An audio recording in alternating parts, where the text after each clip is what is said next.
स्वागत है सभी का मेरे प्यारे बच्चों। आप सभी का बहुत बहुत स्वागत है हमारे एसआर बीएससी क्लासेस में। मेरे प्यारे बच्चों, आज हम लोग यहाँ पर बीएससी सेकेंड ईयर का पहला लेक्चर लेकर के आए हैं, जो कि इसमें पहला पेपर हम लोग पढ़ेंगे। और पहला पेपर जो हमारा है वो diversity of angiosperm, systematic development and reproduction के ऊपर है। ठीक है, तो स्पेशली हम यहाँ पर जो एंजियोस्पर्मिक प्लांट है, ठीक है, हम लोगों ने ब्रायोफाइट, टेरिडोफाइट, जिम्नोस्पर्म डिस्कस कर लिया था। अब हम डिस्कस करेंगे एंजियोस्पर्म के बारे में, जो कि बहुत ही हायर लेवल के प्लांट्स हैं, बहुत ही स्पेसिफिक प्लांट्स माने जाते हैं। इनके बारे में हम लोग यहाँ पर डिस्कस करेंगे, जिसमें सबसे पहले हम लोग यहाँ पर सिस्टमेटिक को देखेंगे। और सिस्टमेटिक में लेक्चर 1 हमारा ये रहेगा, जिसमें हम लोग एंजियोस्पर्मिक प्लांट के जो जनरल फीचर्स हैं, ठीक है, और इसका जो हिस्ट्री है थोड़ा सा उसके बारे में डिस्कस करेंगे। जैसा कि आप सभी को मैं बताना चाहूंगा कि यहाँ पर हम लोग जो ये क्लासेस स्टार्ट किए हैं, ये क्लासेस आपकी कंटिन्यू फॉर्म में रन करेंगी। ठीक है, और ये पहला लेक्चर हम लोग यहाँ पर लेकर के आए हैं, जिसमें एंजियोस्पर्मिक प्लांट की जो डाइवर्सिटी हुई है, किस तरीके से ये बने हैं या कैसे बने हैं, बहुत ज्यादा ब्रीफ नहीं जाएंगे, बस थोड़ा सा नॉलेज लेंगे, इसके हिस्ट्री के बारे में समझेंगे। और जो उसका जनरल पॉइंट है, यानी कि जो एंजियोस्पर्मिक प्लांट्स को एंजियोस्पर्म में ही रखा गया है, ठीक है, ऐसे प्लांट जो एंजियोस्पर्मिक प्लांट्स में रखे गए हैं, उनको किस तरीके से यहाँ पर या किस स्पेसिफिक कैरेक्टर के आधार पर रखा गया, उन कैरेक्टर्स के बारे में समझेंगे। ये जरूरी है।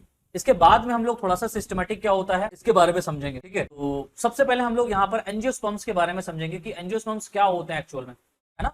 एंजियोस्पर्म क्या होते हैं इसके बारे में समझना है। तो देखिए, एंजियोस्पर्म्स को हम लोग हिंदी में कहते हैं आवृतबीजी पौधे। क्या कहते हैं? आवृतबीजी पौधे।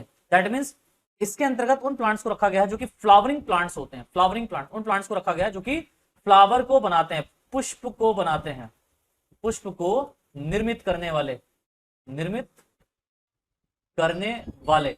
तो पुष्प को जो निर्मित करते हैं, ठीक है, जो फ्लावर को प्रोड्यूस करते हैं, उन प्लांट्स को एंजियोस्पर्म्स के अंतर्गत रखा जाता है। जितने भी प्लांट्स हैं जिनके अंदर फ्लावर बनता होगा, हम ये कह सकते हैं ऐसे प्लांट जिनके अंदर फ्लावर बनता होगा, उन सभी प्लांट्स को कहां रखा गया है? एंजियोस्पर्म्स के अंतर्गत रखा गया है, आवृतबीजी पौधों के अंतर्गत रखा गया। जैसा कि नाम से आप समझिए, आवृत माने हो गया आवरण, और बीजी मतलब बीज, सीड, है ना, सीड, और आवृत मतलब हो गया कवरिंग। ऐसे प्लांट जिनके बीज के चारों ओर कवरिंग पाई जाती होगी, उनको हम एंजियोस्पर्म में रखेंगे। एक्चुअल में ये मीनिंग माना जाता है। तो एंजियोस्पर्म्स का जो मीनिंग है, ग्रीक भाषा के एंजियोन से लिया गया है। किससे लिया गया बच्चा? एंजियोन से लिया गया है। और एंजियोन का जो मीनिंग होता है, एक्चुअल जो मीनिंग होता है, उसको हम लोग बोलते हैं वेसल्स। एंजियोन का जो एक्चुअल मीनिंग है वो क्या है? वेसल्स है। इस बात को याद रखिएगा। वेसल्स क्या होती है? आपको पता है कि जो जाइलम और फ्लोएम, ये प्लांट्स के अंदर दो भाग पाए जाते हैं, एक जाइलम होता है, एक फ्लोएम होता है। जाइलम के द्वारा वाटर को रूट से लीफ तक पहुंचाया जाता है, और फ्लोएम के द्वारा लीफ से जो फूड पार्टिकल बनता है उसको रूट तक या बॉडी के प्लांट की बॉडी के डिफरेंट पार्ट में, टिश्यूज में पहुंचाया जाता है। ठीक है, तो जो जाइलम के अंदर जो वेसल्स पाई जा रही हैं, जिनको जाइलम वेसल्स कहते हैं, जाइलम ट्रैकिड्स आपने नाम सुने है ना, पढ़ा है आप लोगों ने। तो जो जाइलम वेसल्स होते हैं, ये हायर प्लांट्स में एक्चुअल में पाए जाते हैं। और ये हायर प्लांट्स होते हैं, कैसे होते हैं? हायर प्लांट्स, उच्च कोटि के पादप।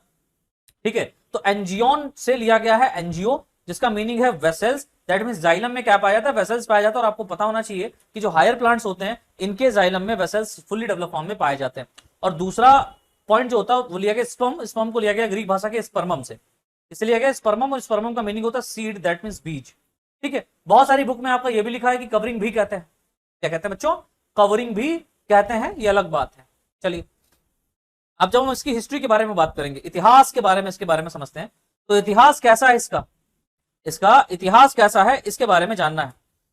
तो फटाफट हेडिंग डाल दो, history of angiosperm. History of angiosperm. तो देखते हैं इसके अंतर्गत। देखिए, लिखा हुआ है एंजियोस्पर्म प्लांट का इवोल्यूशन मुख्यतः मीसोजोइक एरा को हिंदी में कहते हैं महाकल्प। मीसोजोइक एरा के लेट क्रिटेशियस पीरियड में हुआ है।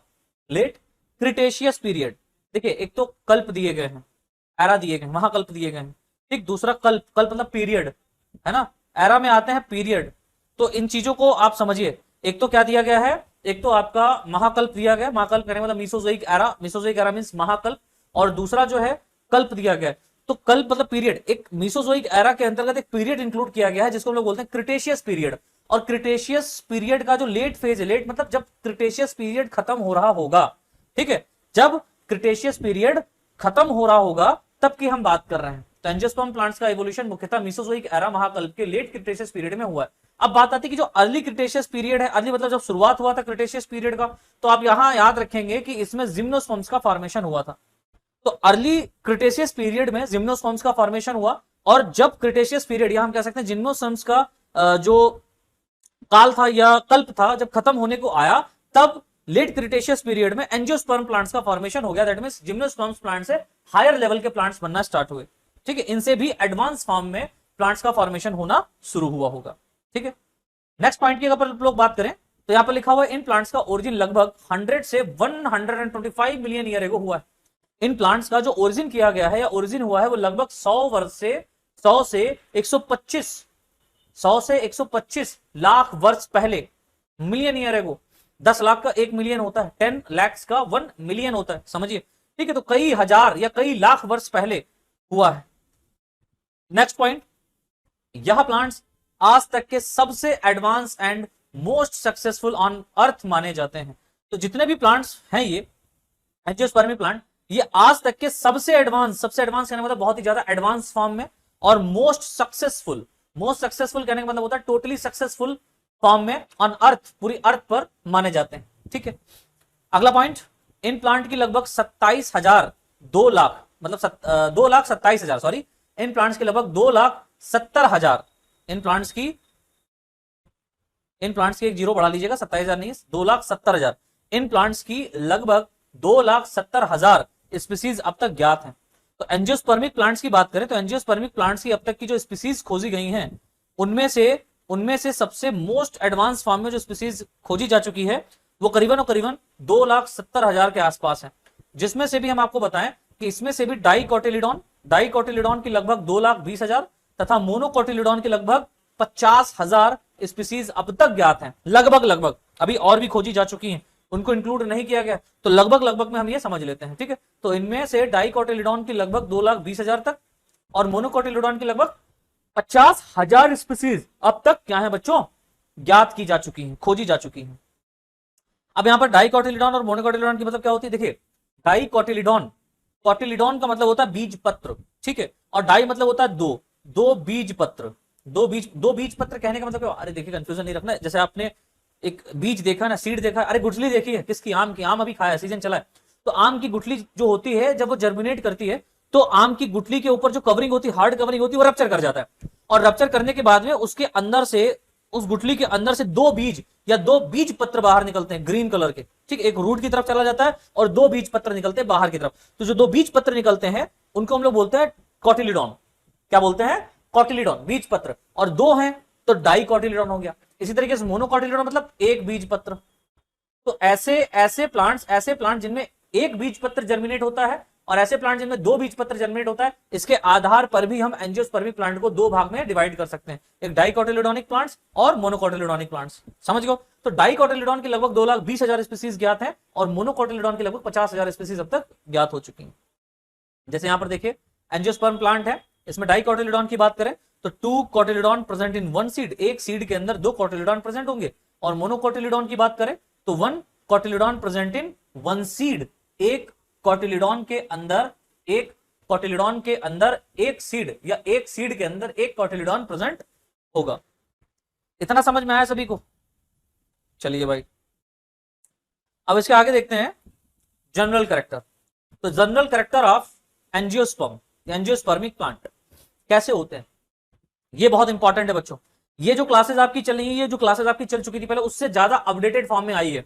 ठीक है, और भी डिटेल फॉर्म में मैं यहां पर आप लोगों को पढ़ाने का प्रयास कर रहा हूं कि एक एक पॉइंट आप लोगों को अच्छे से समझा दूं, एक एक पॉइंट आप लोगों को समझ में आ जाए कि आपको दिक्कत ना हो किसी बात की। तो पहला पॉइंट यहां पर हमको समझना है, इन फ्लावरिंग प्लांट्स अथवा एंजियोस्पर्म में पॉलन ग्रेन्स एंड ओव्यूल, समझिए पॉलन ग्रेन एंड ओव्यूल एक स्पेशल स्ट्रक्चर के फॉर्म में डेवलप होते हैं जिसे फ्लावर कहते हैं। समझे? इन फ्लावरिंग प्लांट्स अथवा एंजियोस्पर्म में जो पॉलन ग्रेन्स होते हैं, पॉलन ग्रेन्स क्या है, मेल गैमीट है, और ओव्यूल क्या है, फीमेल गैमीट है, और एक स्पेसिफिक स्ट्रक्चर के फॉर्म में डेवलप होते हैं जिसे हम लोग क्या कहते हैं, फ्लावर कहते हैं। समझ में आया? सेकंड पॉइंट देखिए लिखा हुआ है एंजियोस्पर्म या एंजियोस्पर्मिक फ्लावरिंग प्लांट। एंजियोस्पर्म कैसे होते हैं, फ्लावरिंग प्लांट होते हैं जिसमें सीड फ्रूट के भीतर, जिसमें सीड फ्रूट के भीतर होते हैं। समझिए इस पॉइंट को, यहां पर जो बीज है ना, ये बीज कहां है, ये बीज फल के अंदर होता है। ये बीज कहाँ होता है? फल के अंदर। जैसे आप देखिए फल खाते हैं, आम खा लिए, तो आम के अंदर गुठली होती है, समझिए, आम के अंदर गुठली होती है और गुठली के अंदर बीज होता है, ठीक है। गुठली बीज नहीं होता, गुठली के अंदर वो एक टेस्टा टेगमेंट करके कवरिंग होती है, टेस्टा हार्ड होती है, टेगमेंट थोड़ा सा लूज होती है, जो बीज के ऊपर पाई जाती है। ये आगे जब मैं सीड के बारे में पढ़ाऊंगा तब आपको अच्छे से समझाऊंगा। अभी आप सिर्फ इतना समझें कि बीज जो होता है वो फल के अंदर होता है, ठीक है। तो क्या लिखा? एंजियोस्पर्म फ्लावरिंग प्लांट होते हैं जिसमें सीड फ्रूट के भीतर होते हैं। यह प्लांट्स में सबसे लार्ज क्लास है, ठीक है, यह प्लांट्स में सबसे लार्ज क्लास है। तो इस बात को याद रखिएगा, ये जो क्लास है जिस फ्रूट के अंदर सीड पाए जा रहे हैं, ठीक है। वैसे तो सीड जिम्नोस्पर्म में भी बनता है, ऐसा नहीं कि वहां नहीं बनता है, वहां भी बनता है, लेकिन वहां फ्रूट नहीं डेवलप होता, यहाँ फ्रूट बनता है। तो जहां फ्रूट बनता है वो क्लास और ही हायर लेवल की हो जाती है। तो ये जो प्लांट होते हैं ये और भी लार्ज क्लास के हो जाते हैं। अगला पॉइंट, इन प्लांट्स का हैबिटेट अत्यधिक स्पेसिफिक होता है, यानी कि जो इनका वास स्थान होता है ये बहुत ही स्पेसिफिक होता है, तथा इनका साइज माइक्रोस्कोपिक ऑर्गेनिज्म, समझिए, माइक्रोस्कोपिक ऑर्गेनिज्म या माइक्रोस्कोपिक प्लांट की बात हुई, ऑर्गेनिज्म में प्लांट आता है ना, तो माइक्रोस्कोपिक प्लांट यानी कि माइक्रोस्कोपिक प्लांट, समझ रहे हो? माइक्रोस्कोपिक प्लांट कहने का मीनिंग हो गया कि सूक्ष्मदर्शी में देखा जाने वाला पौधा, ठीक है, बहुत ही माइन्यूट टाइप का प्लांट होगा जो सूक्ष्मदर्शी के द्वारा देखा जाएगा। और ये एक क्या है? एंजियोस्पर्म है। तो माइक्रो साइज का माइक्रोस्कोपिक ऑर्गेनिज्म क्या है? बुल्फिया। ये पादप जगत का सबसे स्मॉलेस्ट एंजियोस्पर्म माना जाता है, सबसे स्मॉलेस्ट फ्लावर भी इसका होता है, फ्लावर। तो सबसे स्मॉलेस्ट फ्लावर किस एंजियोस्पर्म का होता है? तो आप कहेंगे बुल्फिया का, ठीक है। और ये सबसे स्मॉलेस्ट एंजियोस्पर्म माना जाता है, बहुत ही माइक्रो होता है, माइन्यूट होता है। से लेकर सबसे ऊंचे वृक्ष, दैट मींस यूकेलिप्टिस, 100 मीटर से अधिक ऊंचाई वाले, 100 मीटर से भी लंबे होते हैं, ठीक है, ऊंचाई वाले तक होता है। तो ये भी एक प्रकार का एंजियोस्पर्म है। तो इनके साइज की अगर अपन लोग बात करें तो इनका size microscopic organism, that means microscopic wolffia angiosperm से लेकर के हायर लेवल के, सबसे ऊंचे लेवल के यूकेलिप्टिस यानी 100 मीटर से भी अधिक वाले हैं ऊंचाई वाले तक होता है, राइट? इतना समझ में आया? तक होता है।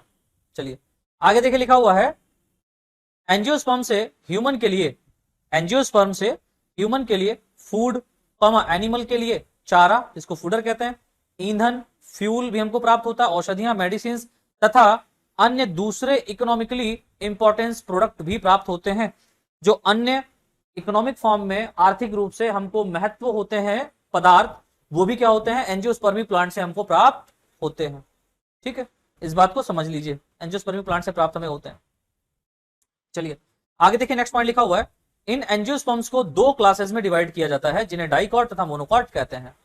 डाइकॉट प्लांट के अंदर दो कॉटिलिडॉन, दैट मींस दो बीजपत्र पाए जाते हैं, एवं मोनोकॉट प्लांट के अंदर वन कॉटिलिडॉन, दैट मींस एक बीजपत्र पाया जाता है। इस बात को याद रखना भाई, मोनोकॉटिलिडॉन के अंदर एक बीजपत्र पाया जाता है और डाइकॉटिलिडॉन के अंदर कितना पाया जा रहा है? दो बीजपत्र पाया जा रहा है। कितना? दो बीजपत्र पाया जा रहा है भाई। चलो इतना समझ में आया मेरे बच्चों? इतना समझ में आया आप सभी को? चलो आई होप इतना समझ में आया होगा। आगे हम लोग थोड़ा सा फ्लावर की बात कर लेते हैं डिटेल में। किसकी बात कर लेते हैं? फ्लावर की बात कर लेते हैं। फ्लावर कैसा होता है? तो देखिए यहाँ पर जो एक मैं फ्लावर आप लोगों के बीच में लाया हूं, ये फ्लावर एक तरीके का टिपिकल फ्लावर होता है। टिपिकल फ्लावर कहने का मतलब होता है प्रारूपिक पुष्प। टिपिकल फ्लावर दैट मीन्स प्रारूपिक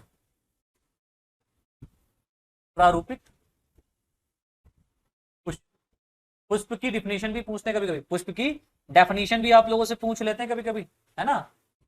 तो पुष्प का डेफिनेशन क्या होगा? फ्लावर का डेफिनेशन क्या होगा? लिख के बताओ मुझे कमेंट्स में, फ्लावर का डेफिनेशन क्या होगा। चलिए तो यहां पर एक टिपिकल फ्लावर की हम बात कर लेते हैं। और अगर हम लोग एक टिपिकल फ्लावर दैट मींस प्रारूपिक पुष्प की बात करते हैं तो इसमें कुछ खास बातें मैं आपको यहां पर पहले बता दूं। क्या कि सबसे पहले तो आप यहां पर देखेंगे इसमें बाह्यदल पाया जाता है, बाह्यदलपुंज। और बाह्यदलपुंज को हम लोग बोलते हैं कैलिक्स। और कैलिक्स का यूनिट जो होता है ना बच्चों, इसको हम लोग बोलते हैं सेपल, बाह्यदल। ये पढ़ाने का मतलब क्या है सर? बच्चों ये 12th क्लास का मैं यहां पर आप लोगों को इसलिए रिमाइंड करा रहा हूं क्योंकि एंजियोस्पर्मिक प्लांट को डिटेल में डिस्कस करना है आगे। और डिटेल में डिस्कस करने से पहले बेसिक लेवल तो आपका मजबूत होना ही चाहिए ना। क्या पता आपने उस हिसाब की पढ़ाई नहीं करी हो, है? क्या पता आपने उस प्रकार की पढ़ाई नहीं करी हो। तो हम तो कहीं भी आपको कमजोर नहीं छोड़ना चाहेंगे। तो पहला हो गया बाह्यदलपुंज, कैलिक्स जिसको कहते हैं, ये बाहर की ओर पाया जाता है, फ्लावर का पहला होल होता है, पहला चक्र होता है। ये 4 क्या होते हैं, 4 होल है ना, होल है। चलिए पहला। दूसरा है दलपुंज, दलपुंज इसको इंग्लिश में कहते हैं करोला, करोला। और करोला की जो यूनिट होती है ना, इसको हम लोग बोलते हैं पेटल्स। करोला की यूनिट क्या होती है, पेटल, दैट मीन्स दल। इसके बाद में हमारा नेक्स्ट जो यहां पर होगा, नेक्स्ट जो होल होगा उसको हम लोग बोलेंगे पुमंग, पुमंग इसको इंग्लिश में कहते हैं एंड्रोशियम। और बहुत सारा एंड्रोशियम क्या है, एंड्रोशियम एक कलेक्शन ऑफ स्टेमन होता है। करोला क्या है, कलेक्शन ऑफ पेटल्स। कैलिक्स क्या है, कलेक्शन ऑफ सेपल्स, यानी कि सेपल्स, बहुत सारे सेपल्स आपस में मिलकर के कैलिक्स बनाते हैं, बाह्यदल बनाते हैं। बहुत सारे पेटल्स आपस में मिलकर के कोरोला बनाते हैं। बहुत सारे स्टेमन, इसका यूनिट क्या है, स्टेमन है, इसको पुंकेशर कहते हैं। बहुत सारे पुंकेशर या स्टेमन आपस में मिलकर के एंड्रोशियम बनाते हैं। और वहीं पर एक और आता है आपका चौथा, जिसको हम लोग बोलते हैं जायांग, और ये होता है, इसको गाइनोशियम कहते हैं, गाइनोशियम। तो गाइनोशियम भी एक हम कह सकते हैं ऑर्गन है, बट ये इसका भी यूनिट होगा। तो ये मिलकर के बना होता है पिस्टिल से, पिस्टिल या कार्पल, पिस्टिल या कार्पल इसको हिंदी में कहते हैं अंडप, पिस्टिल या कार्पल, अंडप, अंडप से मिलकर के बना होता है। तो ये छोटा सा एक आपको जो है ना इंपॉर्टेंट पॉइंट समझ में ही आना है, इंपॉर्टेंट पॉइंट को इसको रट लेना है, ठीक है। इंपॉर्टेंट है आपका कि कैलिक्स क्या होता है, बाहर की तरफ। अब मैं यहां पर आपको देखिए एक एक चीज को समझा देता हूं। कैलिक्स का यूनिट क्या होता है, सेपल होता है, और ये हमेशा ग्रीन कलर का होता है। तो आप देख रहे होंगे कि यहां पर पहले तो ये जो स्ट्रक्चर है, ये जो स्ट्रक्चर है ये वाला, इस स्ट्रक्चर को हम लोग बोलते हैं पेडिसेल, पेडिसेल। और पेडिसेल कहने का मीनिंग होता है, पेडिसेल को हम लोग कहते हैं हिंदी में पुष्प ब्रंत। क्या है बच्चों, पुष्प ब्रंथ है ये, ठीक है। और इसको हम लोग बोलते हैं रिसेप्टिकल, रिसेप्टिकल, ठीक है, रिसेप्टिकल, या हम इसको बोल सकते हैं थैलेमस। रिसेप्टिकल के ऊपर होता है यहां पर ये वाला रीजन होता है, इसको बोलते हैं थैलेमस, जिसके ऊपर आप देख रहे हैं कि ओवरी जो होगा अटैच रहेगा, ओवरी अंदर की तरफ थोड़ा सा ये धसा रहता है, ठीक है, थैलेमस। अब हम बात कर रहे हैं किसकी, कैलिक्स की। तो कैलिक्स कहां है, कैलिक्स आप देखिए, कैलिक्स का यूनिट क्या होता है, सेपल। तो एक जो स्ट्रक्चर आप फ्लावर देखें, आज कल मॉर्निंग बैठे शाम को एक फ्लावर तोड़े और उसको अच्छे से एनालिसिस करें, तो आप देखेंगे सबसे बाहर की तरफ जो स्ट्रक्चर पाया जा रहा है ग्रीन कलर का, and this structure are also called है, जो कि आपको लीफ लाइक स्ट्रक्चर, थोड़ा सा लीफी लाइक स्ट्रक्चर दिखेगा, इसको हम लोग बोलते हैं क्या, कार्पल, सॉरी कैलिक्स, इसको हम लोग बोलते हैं क्या, कैलिक्स,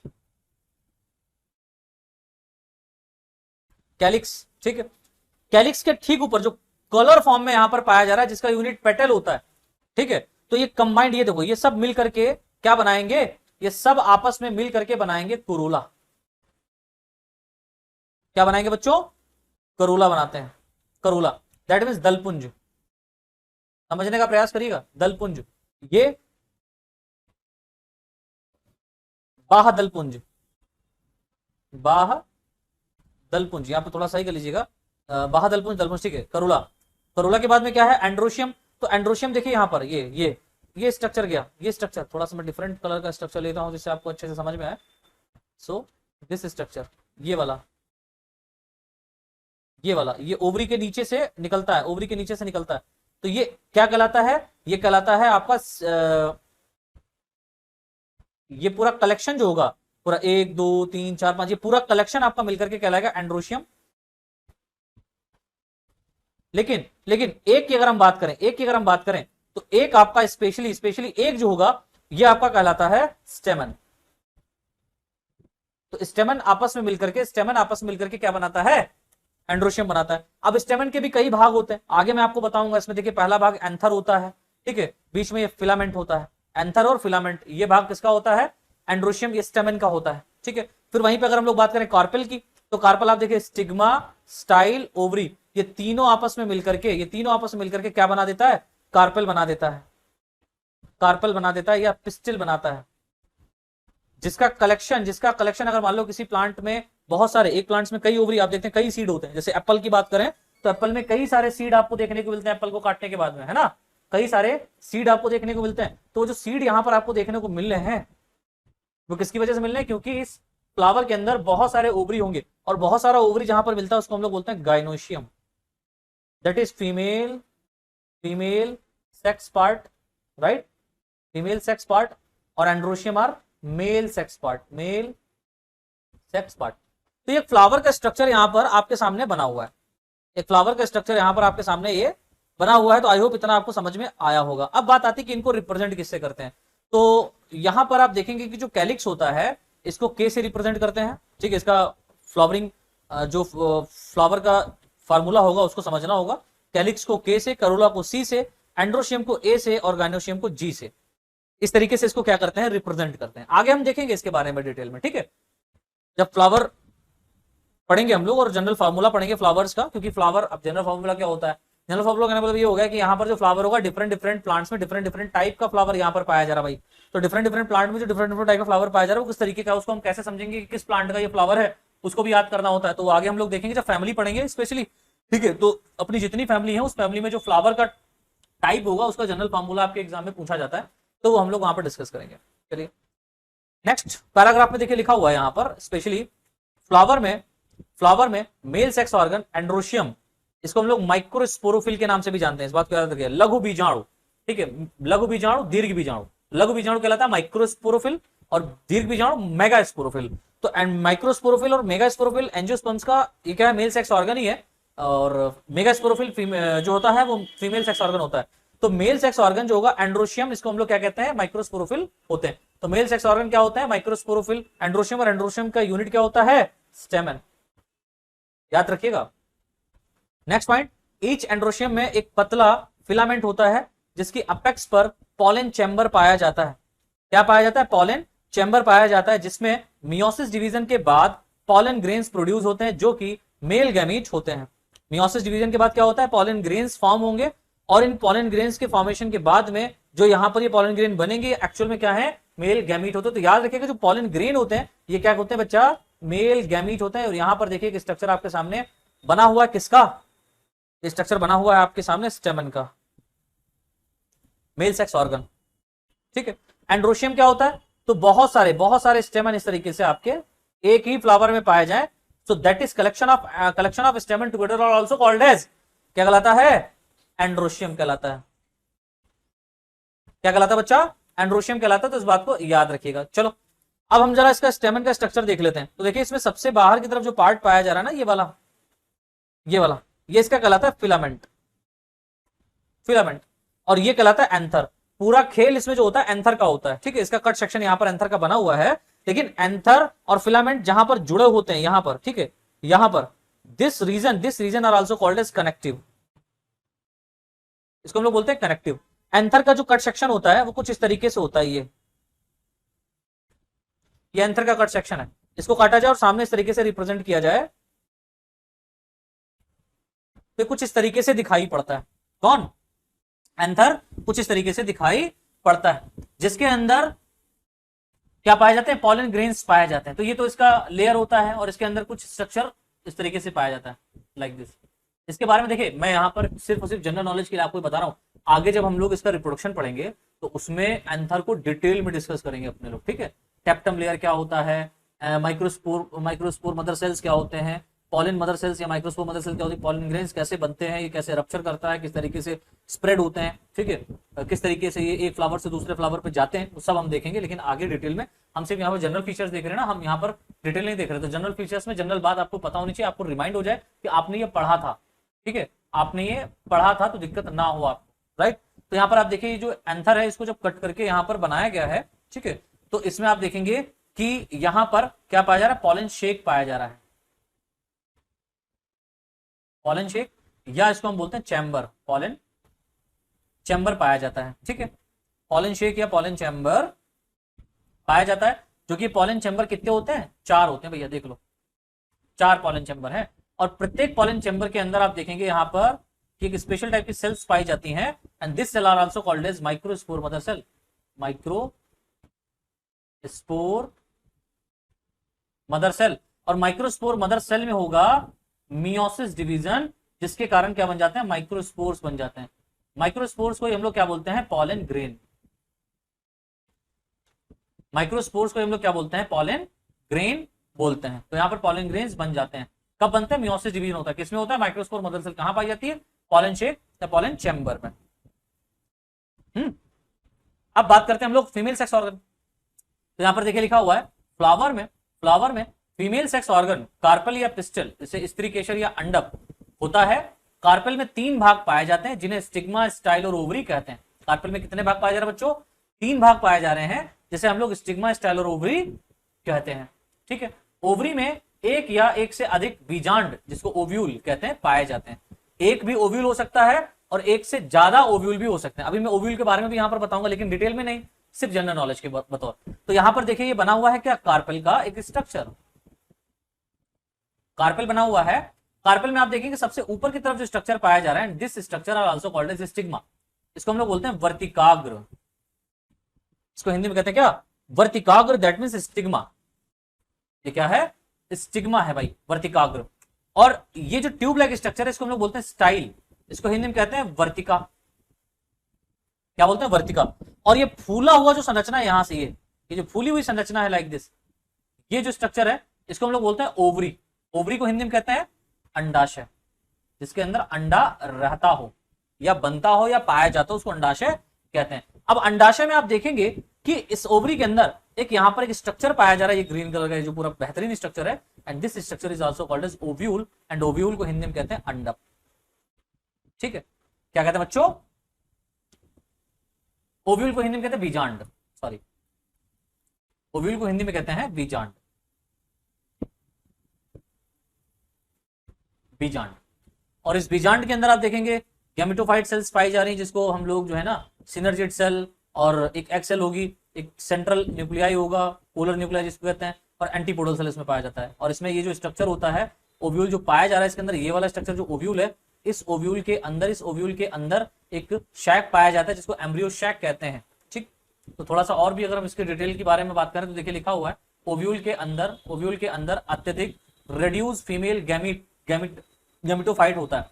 बहुत ही रेड्यूस फीमेल गैमेटोफाइट होता है। दैट मींस ओव्यूल के अंदर अत्यधिक रेड्यूस्ड फीमेल गैमेटोफाइट होता है, मोस्ट रेड्यूस्ड फीमेल गैमेटोफाइट होता है, जिसे एम्ब्रियो शैक कहते हैं। ठीक है, जिसे क्या कहते हैं? एम्ब्रियो शैक कहते हैं। एम्ब्रियो शैक बनने से पहले उसमें मियोसिस डिवीजन होता है, इसलिए एम्ब्रियो शैक की प्रत्येक सेल हैप्लॉइड होती है।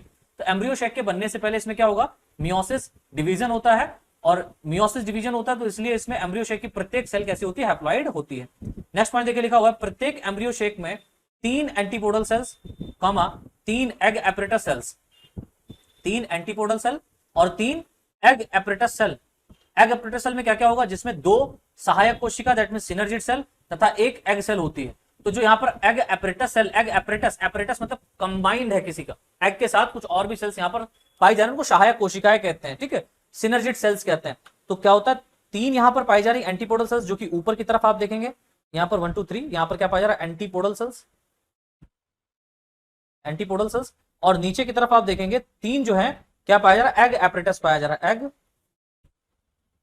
एपरेटस पाया जा रहा है। लेकिन एग एपरेटस में साइड की जो सेल्स होती है इसको हम लोग बोलते हैं सिनर्जिड सेल, दैट मीन सहायक कोशिकाएं। और जो सेंट्रल में सेल होती है इसको हम लोग क्या बोलते हैं? Egg cell. क्या बोलते हैं बेटा? Egg cell. और इसमें खास बात है, एवं सेंट्रल में 2 पोलर न्यूक्लियाई पाए जाते हैं। न्यूक्लियाई, एक सेल के अंदर 2 polar nuclei, that is 2 polar nuclei, 2 polar nuclei. तो इसीलिए यहां पर कहा गया कि जो एक ओव्यूल होता है इसके अंदर 7 क्या पाई जाती है? सेल पाई जाती हैं, 7 सेल्स, और 8 न्यूक्लिएटेड होता है। ये 7 सेल एंड 8 न्यूक्लिएटेड स्ट्रक्चर होता है। कौन? ये मोस्ट कॉमन फॉर्म में पाया जा रहा है, जिसमें 7 कोशिकाएं होंगी और 8 न्यूक्लियस होंगे। देखो 7 कोशिकाएं कैसे? 1 2 3 एंटीपोडल सेल्स, और ये 3 एग एपरेटस सेल 6, और ये 2 एक सेल ये है, ये क्या हो जाएगी? इसको हम लोग क्या बोलेंगे? ये पोलर न्यूक्लियाई होती है ना, पोलर न्यूक्लियाई पाया जा रहा भाई। तो 2 पोलर न्यूक्लियाई यहां पर पाया जा रहा है एक सेल के अंदर। तो 7 कोशिकाएं और 8 न्यूक्लियस है, 1 2 3 4 5 6 7 8 हो गया, 7 सेल्ड 8 न्यूक्लिएटेड स्ट्रक्चर। कौन होता है? ओव्यूल। मोस्ट कॉमन फॉर्म में ये पाया जा रहा है। ठीक है, या दोनों पोलर न्यूक्लियाई फर्टिलाइजेशन के ठीक पहले आपस में जुड़ जाते हैं। तो ये जो जितने भी पोलर न्यूक्लियाई यहाँ पर है, 2 पोलर न्यूक्लियाई आपस में फर्टिलाइजेशन से पहले क्या होते हैं? जुड़ जाते हैं। जैसे फर्टिलाइजेशन होने को होता है, यहाँ पर 2 क्या आएंगे? स्पर्म आएंगे। एक स्पर्म पहले क्या करेगा? एग के साथ फ्यूज होकर के जाइगोट बना देगा, आगे मैं बताऊंगा जाइगोट बनाता है। और ये वाला इसके साथ में फ्यूज होकर, जब ये फ्यूज हो जाएगा तो ये 2 तो 2n तो ऑलरेडी है, एक सेल और चली जाएगी। प्लस 1 न्यूक्लियस और आ जाएगा तो ये 3n हो जाएगा, ठीक है। और ये जो स्ट्रक्चर बनता है ये एंडोस्पर्म का फॉर्मेशन कराता है आगे चल करके, जिससे डिप्लॉयड सेकेंडरी न्यूक्लियस का फॉर्मेशन हो जाता है, डिप्लॉयड सेकेंडरी न्यूक्लियस का फॉर्मेशन हो जाता है। तो यहां पर आप देखें कुछ इस तरीके से स्ट्रक्चर बना हुआ है, एक ओव्यूल का स्ट्रक्चर है, इसका है ओव्यूल का, जिसमें आप देख रहे हैं कि बाहर की तरफ इंटेगुमेंट दैट मींस कवरिंग पाई जा रही है, इसकी बाहर की तरफ क्या पाई जा रही है, कवरिंग पाई जा रही है। जो इसका अपेक्स वाला ऊपर वाला एंड होता है इसको हम लोग बोलते हैं चलाजा एंड, चलाजा एंड। और जो नीचे की तरफ छिद्र वाला पोर्शन होता है इसको हम लोग माइक्रोपाइल, माइक्रोपाइल एंड कहते हैं। और इसके चारों तरफ ये जो कवरिंग पाई जाती है हार्ड कवरिंग, इसको इंटेगुमेंट कहते हैं। और इस इंटेगुमेंट के अंदर पाया जाता है ओव्यूल। क्या पाया जाता है, ओव्यूल, जो कि न्यूक्लियस से घिरा रहता है। और इस न्यूक्लियस के अंदर आपका मिलता है क्या, ओव्यूल। ये ओव्यूल का स्ट्रक्चर ही है, चलो पूरा ओव्यूल है, ठीक है। और इसके अंदर जो आपको मिलेगा ये ओव्यूल, और ओव्यूल के अंदर आप देखें यहाँ पर क्या पाया जा रहा है, एम्ब्रियो शैक पाया जा रहा है। क्या पाया जा रहा है, एम्ब्रियो शेक। और इस एम्ब्रियो शेक में अगर आप देखें तो ऊपर की तरफ 3 सेल्स पाई जा रही हैं, this cell are also called as antipodal cell, that is antipodal cells, right. और नीचे की तरफ आप देख रहे हैं ये जो 2 सेल्स नीचे की तरफ है इनको हम लोग सिनर्जिड सेल कहते हैं। क्या कहते हैं, सिनर्जिड सेल कहते हैं। और एक सेल जो होती है वो कहलाती है एग सेल, एक क्या कहलाती है, एग सेल। और बीच में क्या है, 2 पोलर न्यूक्लियाई हैं। ये क्या है, पोलर न्यूक्लियाई, पोलर न्यूक्लियाई। तो इतना समझ में आया बच्चों, ये तो बात हो गई हमारे ओव्यूल की। मैं यहां पर एक जनरल नॉलेज आपको दे रहा हूं। अब देखिए आगे थोड़ा सा और हम लोग डिटेल लेते हैं। पॉलन ग्रेन स्टिग्मा पर जर्मिनेट होता है। पॉलन ग्रेन क्या होता है, जो स्टिग्मा होता है लाइक दिस, ये स्टिग्मा है, इस स्टिग्मा के ऊपर पॉलन ग्रेन आकर के बैठते हैं और फिर ये जर्मिनेट होकर के पॉलन ट्यूब से, जर्मिनेट होकर के पॉलन ट्यूब बनाता है। क्या बनाता है, पॉलन ट्यूब बनाता है और स्टाइल के अंदर टिश्यूज को भेजते हुए। क्या लिखा, पॉलन ग्रेन स्टिग्मा पर जर्मिनेट होता है जिसमें पॉलन ट्यूब बनती है। यह पॉलन ट्यूब स्टिग्मा तथा स्टाइल के टिश्यूज के बीच से होती हुई ओव्यूल तक पहुंचती है। कहां तक पहुंचेगी, ओव्यूल तक, यहां तक पहुंचेगी। और सबको भेजती हुई भेजती हुई भेजती हुई कहां आ जाएगी, ट्यूब यहां पर आएगी, माइक्रोपाइल एंड के पास। कहां आएगी, माइक्रोपाइल एंड के पास आती है। तो क्या लिखा, ओव्यूल तक पहुंचती है तथा एम्ब्रियो शेक के अंदर इंटर कर जाती है, ठीक है। जहां पर यह पॉलन ट्यूब बस्ट होकर 2 मेल गैमीट को रिलीज कर देती है, ठीक है। अगला पॉइंट देखिए लिखा हुआ है, इनमें से एक मेल गैमीट एग सेल से फ्यूज हो जाता है जिसमें एक गैमीट बनता है तथा दूसरा male gamete diploid secondary nucleus से फ्यूज करता है जिससे ट्रिप्लॉयड प्राइमरी एंडोस्पर्म न्यूक्लियस भ्रूणपोष केंद्रक, ट्रिप्लॉयड त्रिगुणित, ट्रिप्लॉयड मतलब त्रिगुणित, त्रिगुणित भ्रूणपोष केंद्रक, त्रिगुणित प्राथमिक, त्रिगुणित प्राथमिक भ्रूणपोष केंद्रक that means triploid primary endosperm भ्रूणपोष न्यूक्लियस बन जाता है। नेक्स्ट पॉइंट देखिए लिखा हुआ है, आगे देखिए लिखा हुआ है, एंजियोस्पर्म में 2 टाइम फर्टिलाइजेशन होता है, यानी 2 बार।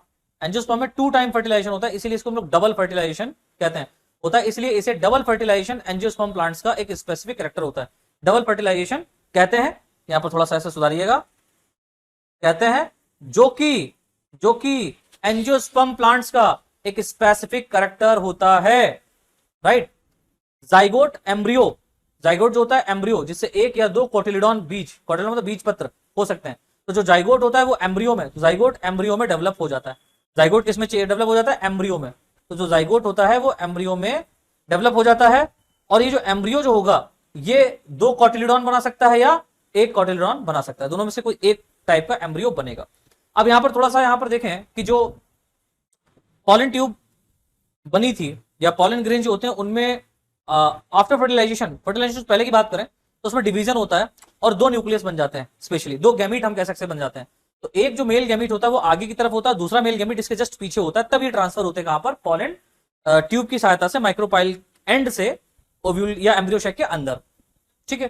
तो एक मेल गैमीट जो होता है वो हैप्लॉइड होता है और ये एग सेल के साथ में फ्यूज होता है। पहली एग सेल, सबसे पहले जो फर्स्ट फर्टिलाइजेशन जो होगा, फर्स्ट फर्टिलाइजेशन जो होगा वो एग सेल के साथ में होता है। तो पहला जो फर्टिलाइजेशन होगा या पहला मेल गैमीट जो होगा एग सेल से मिलकर के फ्यूज होकर के जाइगोट बनाता है। और ये 2n स्ट्रक्चर होगा, जाइगोट जो होता है वो क्या करता है, भ्रूण बनाता है। क्या बनाता है, भ्रूण बनाता है। वहीं पर दूसरा गैमीट अगर हम बात करें, दूसरे मेल गैमीट की बात करें, सेकेंडरी न्यूक्लियस, आपको पता है कि जो 2 पोलर न्यूक्लियाई होते हैं ये क्या करते हैं, फर्टिलाइजेशन से पहले फ्यूज हो जाते हैं आपस में, फ्यूज होकर के सेकेंडरी न्यूक्लियस का फॉर्मेशन करते हैं। और ये सेकेंडरी न्यूक्लियस के साथ में ये हैप्लॉइड, ये 2n तो होता है ऑलरेडी पहले ही, ये हैप्लॉइड गैमीट आकर के फ्यूज करता है, तो ट्रिपल फ्यूजन इसको कहते हैं, ट्रिपल फ्यूजन, यानी 3 न्यूक्लियस आपस में फ्यूज हो रहे हैं, 2 पहले से हैं और एक और आ रहा है, तो क्या बन जाता है, प्राइमरी एंडोस्पर्म न्यूक्लियस बन जाता है। क्या बनता है, प्राइमरी एंडोस्पर्म न्यूक्लियस, जो कि 3n होता है, और ये डेवलप होकर के एंडोस्पर्म्स का फॉर्मेशन करता है, जो कि आगे चलकर एम्ब्रियो को न्यूट्रिशन प्रोवाइड करता है।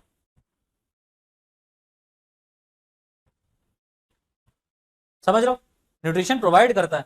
तो लास्ट पॉइंट हम लोग देख लेते हैं, प्राइमरी एंडोस्पर्म न्यूक्लियस अब एंडोस्पर्म में डेवलप हो जाता है, जो कि एम्ब्रियोनिक डेवलपमेंट के समय एम्ब्रियो को न्यूट्रिशन प्रोवाइड करता है। ये खास बात है, क्वेश्चन आता है नीट में भर भर के कई बार पूछा गया है कि भैया ये बताओ कि जो एम्ब्रियो होता है एम्ब्रियोनिक डेवलपमेंट के समय में, प्लांट्स के केस में उसको न्यूट्रिशन कौन प्रोवाइड करता है, क्योंकि वो तो सीड के अंदर होता है, मतलब बीज के अंदर होता, सीड जो होता है वो एक कवरिंग के अंदर, हार्ड कवरिंग के अंदर, गुठली के अंदर होता है, तो उसके अंदर डेवलपमेंट का जो उस समय डेवलपमेंट हो रहा होता है, रूट डेवलपमेंट नहीं हुआ होता, तब कौन उसको न्यूट्रिशन देता है, तो आप कहेंगे एंडोस्पर्म। इन घटनाओं के दौरान ओव्यूल से सीड बन जाते हैं, ओवरी से फ्रूट बन जाता है, तथा फर्टिलाइजेशन के बाद सिनर्जिड सेल और एंटीपोडल सेल नष्ट हो जाती है। तो इन घटनाओं में आप देखेंगे जो ओव्यूल होगा ये क्या बना देगा, सीड बना देगा, और जो ओवरी होगी ये क्या बना देगी, फ्रूट बना देगी, जो कि खाया जाता है। और जो सिनर्जिड सेल है, synergid cell plus antipodal cell, ये दोनों क्या हो जाती है, डीजेनरेटेड हो जाती हैं। तो इस बात को अच्छे से आप लोग याद कर लीजिए, समझ लीजिए, रिमाइंड कर लीजिए, डीजेनरेट हो जाएगी। ठीक है, तो यहां तक बच्चों हम लोगों ने समझ लिया अच्छे से, आई होप इतना आपको समझ में आया होगा। चलिए ठीक है, मिलते हैं नेक्स्ट क्लास में हम लोग, और नेक्स्ट क्लास में जो है ना हम लोग इसके आगे के पोर्शन को डिस्कस करेंगे। तो आज के लिए बच्चों इतना ही, धन्यवाद आप सभी का। जुड़े रहिए इसी तरीके से हमारे SR BSc क्लासेस के साथ में, और अब रेगुलर क्लासेस आपको यहाँ पर बॉटनी की भी मिलने वाली है, डोंट वरी, रेगुलर क्लासेस अब आपको बॉटनी की यहाँ पर प्रोवाइड होने वाली हैं।